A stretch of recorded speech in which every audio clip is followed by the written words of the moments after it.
আজকে থাকছে ঘরে থাকা সামান্য কিছু উপকরণ দিয়ে healthy and tasty Maggi recipe. চলো রেসিপিটি দেখে নেওয়া যাক। প্রথমে একটি সসপ্যানের মধ্যে পরিমাণ মতো জল গরম করতে দেবো।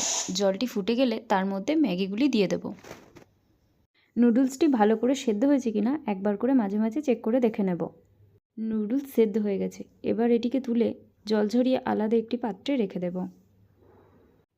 এরপর একে একে পেঁয়াজ, রসুন, লঙ্কা, ধনেপাতা কুচি করে নেব। তাদের একটি পাত্রে একটা ডিম ফাটিয়ে রেখে দেব।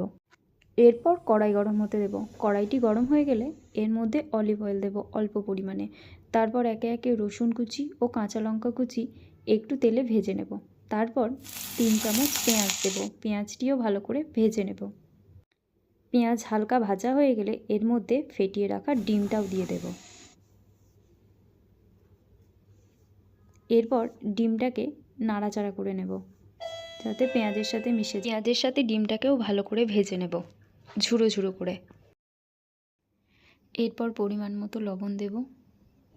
তারপর গ্রিন চিলি সস দেব। তারপর একটু ভিনিগার দেব। তারপর টমেটো সস দেব। তারপর সেজন সস দেব ও লাস্টে একটু মধু দিয়ে নুডলসটি যে সেদ্ধ করে রেখেছিলাম সেই সেদ্ধ করা নুডলসটি দিয়ে দেব। তারপর একটু নাড়াচাড়া করে নেব। নাড়াচাড়া করার কিছুক্ষণ পর ম্যাগি মশলা 2 প্যাকেট ওর মধ্যে দিয়ে দেব। তারপর ভালো করে নাড়াচাড়া করে লাস্টে ধনেপাতাটা দিয়ে দেব ও নুডলসটিকে ভালো করে একটু ফ্রাই করে নেব। তারপর ঠান্ডা হয়ে গেলে একটি অন্য পাত্রে সুন্দর করে সাজিয়ে পরিবেশন করুন। কি তৈরি হয়ে গেল তো আমাদের হেলদি অ্যান্ড টেস্টি নুডলস।